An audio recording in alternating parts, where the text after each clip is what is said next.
राम राम। भारतवर्ष के प्रत्येक बच्चे को आए बाल दिवस पर मेरी ओर से हार्दिक शुभकामनाएं।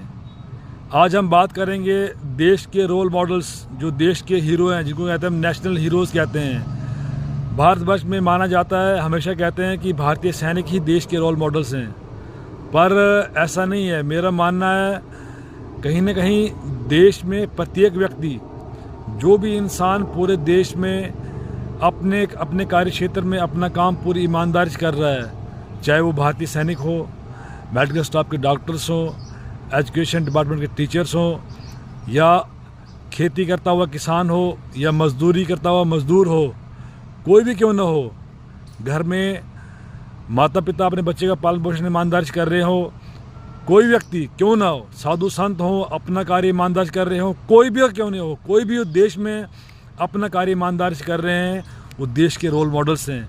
क्योंकि वो अपने के लिए काम कर रहे हैं, लेकिन अपने साथ साथ वो देश का निर्माण, भारत का निर्माण भी करते हैं वो। तो वैसे ही हमारे बच्चों को हमें हमेशा रोल मॉडल्स के बारे में बताना चाहिए। इसका बहुत बड़ा दायित्व माता पिता के पास है। आप अपने बच्चों को हमेशा बताइए, देश के हीरोज़ के बारे में बताइए, रोल मॉडल्स के बारे में बताइए, बच्चों को प्रेरित कीजिए। कि बच्चा बचपन जो देखता है, सीखता है, वही बनने की कोशिश करता है।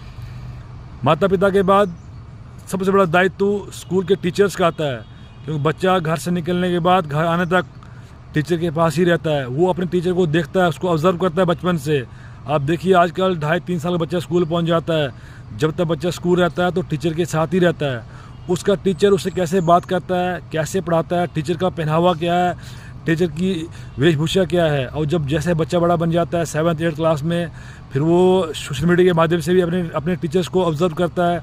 हमारे टीचर कहाँ जाते हैं, कैसे चलते हैं, सोसाइटी में कैसा उठना बैठना है, टीचर हम स्कूल में पढ़ाया कैसे पढ़ाया, टीचर का पहनावा क्या था, टीचर कैसे बोलता है, टीचर कैसे सिखाता हमें।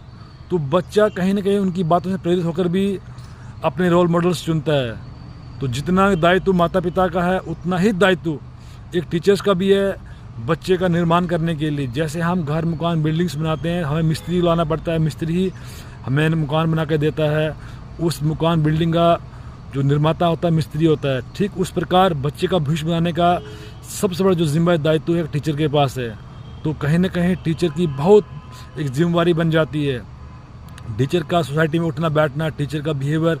अगर टीचर आज के सोशल मीडिया का प्रयोग करते हैं तो कैसे करते हैं, क्योंकि कहीं ना कहीं आपके स्टूडेंट्स भी आपको देख रहे हैं, आपको ऑब्जर्व कर रहे हैं, हमारे टीचर का बिहेवियर कैसा है, टीचर सोसाइटी में कैसे क्या करते हैं, हमें कैसा पढ़ाते हैं।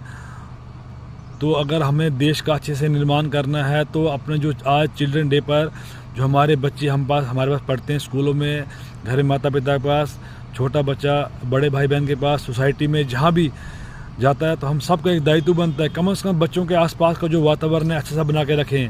क्योंकि एक बच्चे को बनाने के लिए 4 चीज़ों का महत्वपूर्ण योगदान होता है: माता पिता, टीचर्स, सोसाइटी और एक बच्चा खुद होता है।